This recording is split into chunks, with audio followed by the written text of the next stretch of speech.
सबसे पहला क्वेश्चन हमारे पास है कि prove that y is equals to a e to the power iota omega t is an SHM equation. ये एक एसएचएम इक्वेशन है, प्रूव करना है। ठीक है, जब भी आपसे कभी कोई फंक्शन दिया जाए और पूछा जाए कि ये एक एसएचएम इक्वेशन है, प्रूव करिए, तो आप उसको डिफरेंशिएट करिए और डबल डेरिवेटिव तक उसके पहुंचिए। ठीक है, मतलब कहने का मतलब ये है कि इस फंक्शन का आप 2 बार डिफरेंशिएशन करिए विद रिस्पेक्ट टू टाइम और उसे कंपेयर करिए अपनी ओरिजिनल डिफरेंशियल इक्वेशन के साथ। दोनों इक्वेशन सिमिलर हो गई, तो इसका मतलब ये है कि वो एक डिफरेंशियल इक्वेशन एसएचएम की इक्वेशन है, मतलब ये फंक्शन है वो एक एसएचएम फंक्शन है। ठीक है, बात समझ में आई मेरी? अब इसी चीज को हम प्रूव करने के लिए पहले ये देख लेते हैं कि एक्चुअल में हमारी डिफरेंशियल इक्वेशन होती कैसी है। तो हमारी जो डिफरेंशियल इक्वेशन बनेगी वो होगी d2y by dt square plus omega square y equal to 0। ये हमारी स्टैंडर्ड इक्वेशन होगी। हमें अपने इस फंक्शन को इसी स्टैंडर्ड इक्वेशन में लेके आना है। तो हमने करना क्या है, सबसे पहले हम इसको डिफरेंशिएट करेंगे विद रिस्पेक्ट टू टाइम। तो हम पहले फंक्शन लिख लेते हैं y is equals to a e to the power iota omega t। इसका फर्स्ट ऑर्डर डेरिवेटिव निकालते हैं। फर्स्ट डेरिवेटिव हो गया इसका, एक कांस्टेंट है बाहर हो जाएगा, e to the power iota omega t का e to the power iota omega t ही रहेगा, इनटू उसके बाद चेन रूल लगेगा आयोटा ओमेगा। तो ये हो गया आपका a i omega e to the power i y i omega t। तो ये हो गया dy बाय dt। अब इसके बाद आप इसका सेकंड डेरिवेटिव निकालेंगे। तो सेकंड डेरिवेटिव के लिए आपको फिर से इसको डिफरेंशिएट करना पड़ेगा। अब इसमें आप ये पूरा कांस्टेंट ले सकते हैं, ये पूरी टर्म जो है ये कांस्टेंट है। तो आयोटा और a ओमेगा ये बाहर रख लीजिए और e to the power iota omega t का e to the power iota omega t ही रहेगा। उसको मल्टीप्लाई कर दीजिए, चेन रूल लगेगा आगे आयोटा ओमेगा से। तो अब यहां पर जो बनेगा that is a iota square omega square e to the power iota omega t, और इसका जो सॉल्यूशन बनेगा आयोटा स्क्वायर हो गया -1, तो -1 a omega square iota omega t, और इसको मैं क्या लिख सकता हूं, तो माइनस ओमेगा स्क्वायर और a iota e to the power iota omega t को y लिखा जा सकता है। तो यहां लिख देते हैं y, और यहां ये हो गया d2y बाय dt स्क्वायर। अब इसको इस तरफ ले आइए, plus omega square y equal to 0, और जो हमारी ओरिजिनल इक्वेशन थी डिफरेंशियल इक्वेशन एसएचएम की, हमने उसके बराबर इसको प्रूफ कर दिया। इस तरीके से आप ये प्रूफ कर सकते हैं कि ये फंक्शन एसएचएम है। इसके जैसे और सिमिलर क्वेश्चंस हो सकते हैं, जैसे मैं आपको होमवर्क के लिए क्वेश्चन दे देता हूं, आप ट्राई करिएगा। y is equal to a sin omega t plus five. आपको प्रूफ करना है कि ये एक एसएचएम इक्वेशन है। तो बच्चों अब हमारे पास जो नेक्स्ट क्वेश्चन है वो ये है कि find the amplitude and initial phase of the particle in SHM whose motion equation is given as. तो एक पार्टिकल है जो एसएचएम कर रहा है और उसकी इक्वेशन ऑफ मोशन जो है आपको गिवन है, मतलब एसएचएम इक्वेशन आपको गिवन है। आपको बताना है कि इसका रिजल्टेंट एम्पलीट्यूड कितना बनेगा और साथ ही साथ इसका इनिशियल फेज क्या होगा। तो आप क्या कर सकते हैं इस क्वेश्चन के अंदर,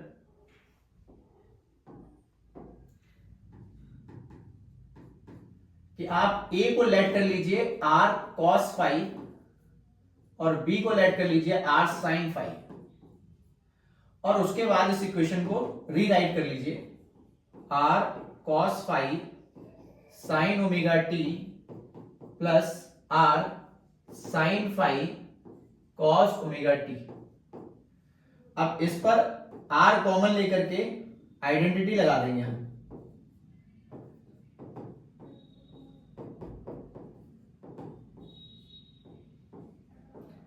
तो बच्चों यहां पर कौन सी आइडेंटिटी लगेगी, साइन ए ले सकते हो या साइन कॉस ए ले सकते हो, cos A sine B plus sine A cos B.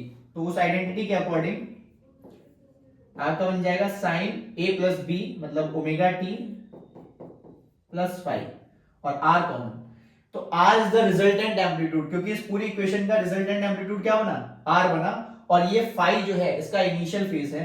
तो हम आर निकाल लेते हैं। आर निकालने के लिए हमें कुछ नहीं करना, सिंपली इन दोनों इक्वेशन का जो है स्क्वायर करके ऐड कर देना है। तो आप स्क्वायर कर दीजिए पहले, R square cos square five is equal to A square, R square sine square five is equal to B square. अब इन दोनों को ऐड कर दीजिए, तो आप इसमें से आर स्क्वायर कॉमन लेंगे ऐड करके, तो ये बन जाएगा 1 cos square five plus sine square five. तो cos square theta plus sine square theta 1 होता है,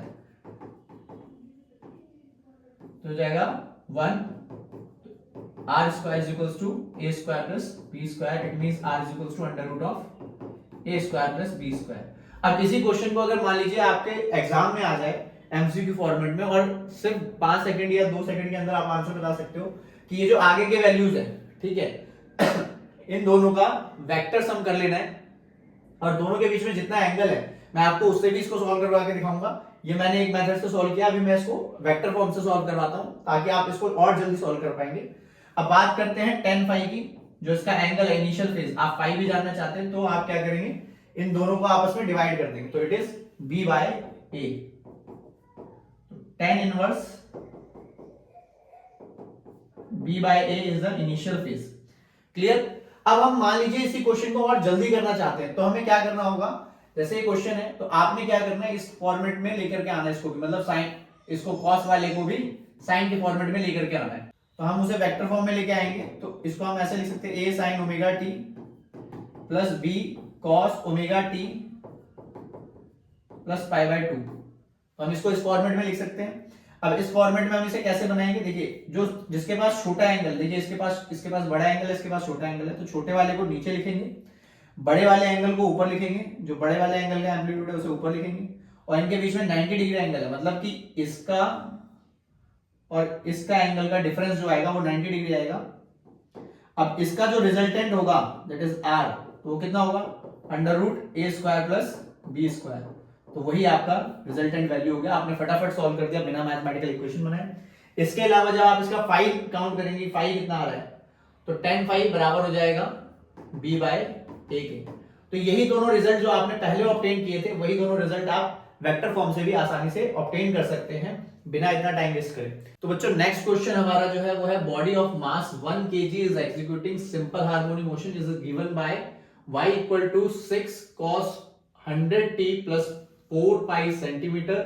What is the amplitude, angular frequency and initial phase, velocity, acceleration, maximum kinetic energy? तो ये कुछ पैरामीटर्स हैं जो इस इक्वेशन को देख करके निकालने होते हैं। ये क्वेश्चन सीबीएसई में बहुत ज्यादा बार आता है, ठीक है, आपके स्कूल एग्जाम में मैक्सिमम टाइम आया हुआ क्वेश्चन है। तो इस क्वेश्चन को कैसे टैकल करना है, बड़ा आसान होता है, इक्वेशन को देख के आंसर करना होता है। इसमें एम्पलीट्यूड की अगर मैं बात करूं कि फर्स्ट पार्ट इसका जो है दैट इज एम्पलीट्यूड। अगर आप एम्पलीट्यूड फाइंड आउट करना चाहते हैं इसका कि ए का वैल्यू क्या होगा, तो जो आगे लिखा है यही ए का वैल्यू होता है। तो ये है हमारा 6, और इसकी यूनिट क्या होगी, तो जो पीछे लिखा है वो इसकी यूनिट होगी 6 सेंटीमीटर। इसका एम्पलीट्यूड हो गया, ये हमारा फर्स्ट पार्ट हो गया। सेकंड पार्ट के लिए हमें निकालना है एंगुलर फ्रीक्वेंसी, मतलब ओमेगा को। तो ओमेगा किसके साथ होता है, टी के साथ जो होता है वो ओमेगा कहलाता है। तो हमारा ओमेगा हो गया 100 रेडियन पर सेकेंड। उसके बाद नेक्स्ट क्या निकालना है हमें, नेक्स्ट निकालना है इनिशियल फेज। तो इनिशियल फेज मतलब फाई। तो फाई क्या होता है, जो भी यहां पर लिखा होगा ओमेगा टी के बाद प्लस करके वो फाई होगा।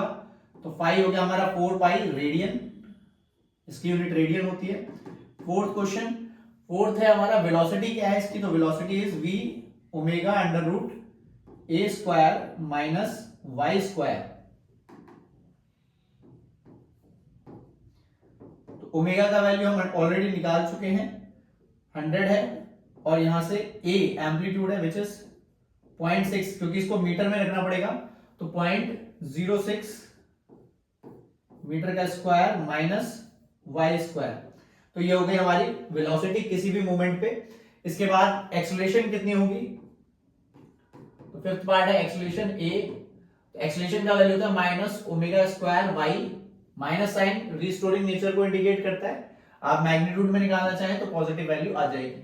ओमेगा का वैल्यू था 100 उसका स्क्वायर, और y जो है हमें दिया नहीं, y किस मोमेंट में पूछा है, तो हम इसको y में ही रहने देंगे,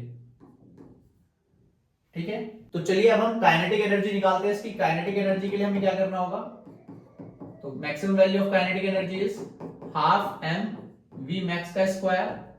वी मैक्स कब हो सकता है? जब y का वैल्यू 0 होगा। तो मतलब ये मेरी पूरी वेलोसिटी हो गई।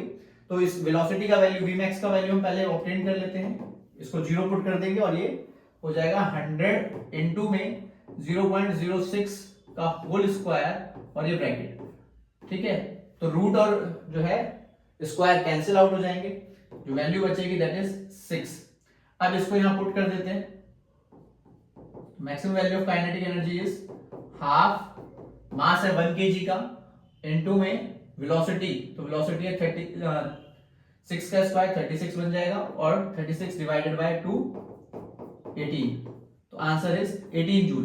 तो इस तरीके से हम इसकी काइनेटिक एनर्जी को भी फाइंड आउट कर सकते हैं। तो चलिए बच्चों अब हम चलते हैं अपने नेक्स्ट क्वेश्चन की तरफ। नेक्स्ट क्वेश्चन क्या कह रहा है? एक पार्टिकल है जिसका मास है 0.8 kg और ये एग्जीक्यूट कर रहा है सिंपल हार्मोनिक मोशन जिसका एम्पलीट्यूड है 1 मीटर। ये यहां पर 1 मीटर लिखा हुआ है, 1 metre, and the time period is 11/7 second. Calculate the velocity and kinetic energy at the moment when the particle, when its displacement is 0.6 metre. तो कह रहे हैं जिस समय पार्टिकल कहां पर है? 0.6 मीटर पर है, उस समय वेलोसिटी क्या होगी और काइनेटिक एनर्जी क्या होगी। देखिए पहले वेलोसिटी पता चल जाए तो काइनेटिक एनर्जी निकालना कोई बड़ी बात नहीं, क्योंकि मास आपको गिवन है, ठीक है।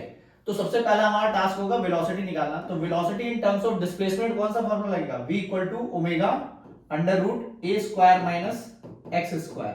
तो यहां पर अगर मैं वैल्यूज कैलकुलेट करना शुरू करूं तो it is 2 pi by t। मैंने ओमेगा को 2 पाई बाय t क्यों लिखा है? क्योंकि टाइम पीरियड मुझे गिवन है। अगर टाइम पीरियड गिवन है तो ओमेगा और t के बीच में ये रिलेशन है, ठीक है। तो यहां से मैंने इस रिलेशन को उठा लिया। अब मैं इसमें वैल्यू पुट कर दूंगा। तो सबसे पहले हम क्या करेंगे? 2 पाई, टाइम पीरियड है 11/7, तो 11 नीचे आ जाएगा, 7 ऊपर चला जाएगा,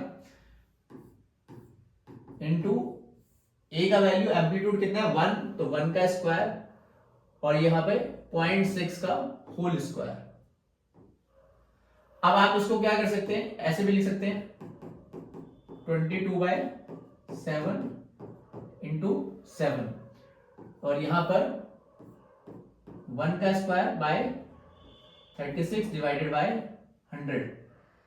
इसके बाद इसको इससे कट कर दीजिए 2, इसको इससे कट कर दीजिए, टोटल यहां पर 4 आ जाएगा और यहां आ जाएगा 100 माइनस 36 डिवाइडेड बाय 100, तो ये हो गया 64 डिवाइडेड बाय 100, तो ये हो जाएगा 8 और ये डिवाइड बाय 10। अब इसको मैं क्या लिख सकता हूं? 32, तो 3.2 मीटर पर सेकेंड इसकी वेलोसिटी हो गई। तो बेटा ये तो हो गई वेलोसिटी। अब हमें चाहिए क्या? Kinetic energy. तो हम काइनेटिक एनर्जी की तरफ चलते हैं। तो काइनेटिक एनर्जी के लिए आपको क्या करना पड़ेगा? हाफ एम वी स्क्वायर लगा देना है बस, सिंपली आपका आंसर आ जाएगा। एम कितना है इसका? तो इसका मास है 0.8 और वेलोसिटी किसकी कितनी है इसकी? 3.2, इसका होल स्क्वायर। तो इसको कैलकुलेट कर लेंगे, 32 का स्क्वायर डिवाइडेड बाय 100, इससे इसको कट कर देंगे, 4 आ जाएगा, 32 इंटू में 32 डिवाइडेड बाय 1000। तो इसको कैलकुलेट करके आपकी वैल्यू आएगी 4.1 जूल। क्लियर? तो इस तरीके से आप इसका आंसर निकाल सकते हैं। तो चलिए बच्चों हम चलते हैं इस क्वेश्चन की तरफ। इस क्वेश्चन में क्या कह रहा है? एक पर्सन है जिसका वेट है 60 kg और स्टैंड कर रहा है एक प्लेटफॉर्म के ऊपर। तो हम मान लेते हैं कि हमारे पास एक प्लेटफॉर्म है, तो ये हमारा प्लेटफॉर्म हो गया और इस पर एक बच्चा जो है वो खड़ा हुआ है जिसका वेट है 60 kg और कह रहा है कि ये जो है ऑसिलेट कर रहा है जिसका एम्पलीट्यूड है 5 सेंटीमीटर। मतलब कि मान लेते हैं ये मीन पोजीशन है x इक्वल टू 0 और ये मैक्सिमम 5 सेंटीमीटर ऊपर जा सकता है और 5 सेंटीमीटर ही नीचे जा सकता है, ठीक है। ये इसका एम्पलीट्यूड। और अगर इसके ऑसिलेट करने की जो फ्रीक्वेंसी है वो है 2 पर सेकेंड, तो बताइए कि मैक्सिमम वेट क्या होगा और मिनिमम वेट क्या होगा बच्चे का जब बच्चा ऑसिलेट कर रहा होगा। तो इसको समझने के लिए आप देखिए वो क्या रहा है बेसिकली कि ये जो बच्चा है ये इस मशीन के साथ साथ नीचे आ रहा है, ऐसे ऊपर जा रहा है, ये कंडीशन हो रही है ऐसे। ये सिंपल हार्मोनिक मोशन हो रहा है।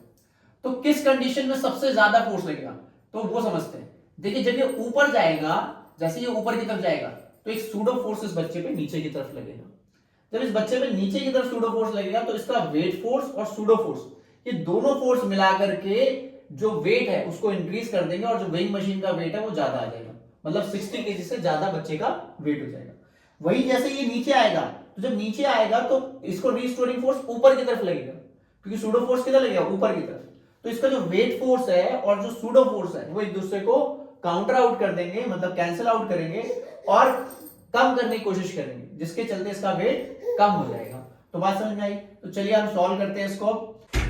तो चलिए अब हम सबसे पहले कंडीशन फाइंड आउट कर लेते हैं मैक्सिमम की। तो मैक्सिमम के लिए कहां पर होना चाहिए, टॉप पे की बॉटम पे? तो ये होना चाहिए, ऊपर जाएगा तो नीचे फोर्स लगेगा, तो टॉप पे होना चाहिए, मतलब इसकी ये पोजीशन होनी चाहिए बच्चे की। अब इस कंडीशन में एक नॉर्मल फोर्स लगेगा सरफेस से, एक वेट फोर्स लगेगा mg नीचे की तरफ, और एक सूडो फोर्स जो रिस्टोरिंग फोर्स है वो लगेगा नीचे की तरफ। ठीक है, जो ये सिंपल हार्मोनिक मोशन से प्रोवाइड कर रहा है। इस a का वैल्यू कितना होगा, तो इस a का वैल्यू होगा ओमेगा स्क्वायर a, क्योंकि एसएचएम की इक्वेशन में एक्सेलरेशन क्या होता है, ओमेगा स्क्वायर a। तो इसलिए मैक्सिमम वैल्यू हो जाएगी ओमेगा स्क्वायर a। अगर किसी भी पॉइंट पर पूछेंगे, मान लीजिए इधर पूछते तो x डालते हैं, a नहीं डालते। a इसलिए डाल रहे हैं क्योंकि मैक्सिमम और मिनिमम वैल्यू बोल रहा है, तो इसका मतलब एक्सेलरेशन भी मैक्सिमम और मिनिमम वाली ही लेंगे। तो कितना नॉर्मल हो जाएगा, normal equal to mg plus ma, m common ले लीजिए, it is g plus a का वैल्यू हम निकाल लेते हैं यहां से। तो ओमेगा कितना दे रखा है हमें, ओमेगा में नहीं दे रखा, फ्रीक्वेंसी दे रखी है एंगुलर। तो इससे ओमेगा से एंगुलर फ्रीक्वेंसी कैसे इससे f से निकालेंगे एंगुलर फ्रीक्वेंसी, तो omega is equals to 2 pi f हो जाएगा। तो 2 पाई f का मतलब है 2 इंटू में 2 पाई, तो ये हो गया 4 और ये पाई, तो 4 पाई का होल स्क्वायर इंटू में एम्पलीट्यूड विच इज 5 सेंटीमीटर, तो इसको आपको मीटर में करना पड़ेगा, डिवाइड बाय 100 कर देंगे, तो ये मीटर पर सेकंड स्क्वायर में आपकी वैल्यू ऑब्टेन हो जाएगी। तो कितना हो जाएगा, अगर हम इसको कैलकुलेट करना चाहें तो कैलकुलेट कर सकते हैं, बट उससे पहले हम जो है यहाँ पर वैल्यू पुट करके डायरेक्टली आंसर निकाल लेते हैं। तो m है हमारा 60 केजी, g का वैल्यू हमें 10 लेना है, और ये है हमारा 16 pi square into 5 divided by 100। Pi square होता है 9.8 which is almost equal to 10, तो आप इसको जो है नीचे से 10 लिख सकते हैं, और 80 ये हो गया। रफ कैलकुलेशन करके बता रहा हूं, एग्जैक्ट आप कैलकुलेटर से करना चाहें तो कर सकते हैं, नहीं तो घर बैठकर आराम से भी सॉल्व कर सकते हैं। तो 16 पंचे 80, 80 और ये 8, तो ये हो गया 18। तो इसका वेट हो जाएगा 1080 न्यूटन में, और इसको अगर आपको केजी में लाना है तो फिर से आप डिवाइड करेंगे।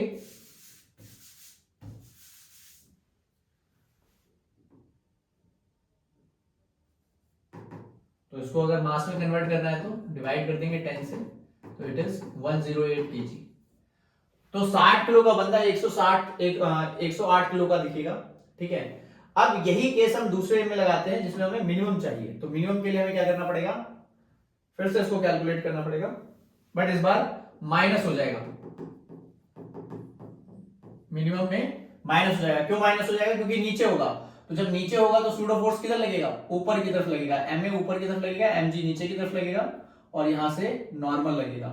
तो n plus ma equal to mg हो जाएगा, तो it means n equal to mg minus ma। तो यहां से अगर आप करना चाहें कैलकुलेट, तो 60 इंटू में 10 माइनस ये 8 हमने पहले से कैलकुलेट किया हुआ था, तो 60 इंटू में 2 विच इज 120। ठीक है, तो ये कितना रह गया, 120 रह गया। अब 120 को आप 10 से डिवाइड कर देंगे तो आपका मास आ जाएगा 12 केजी। तो अब उसका वेट आएगा 12 केजी, जो है आपको रीडिंग मिलेगी।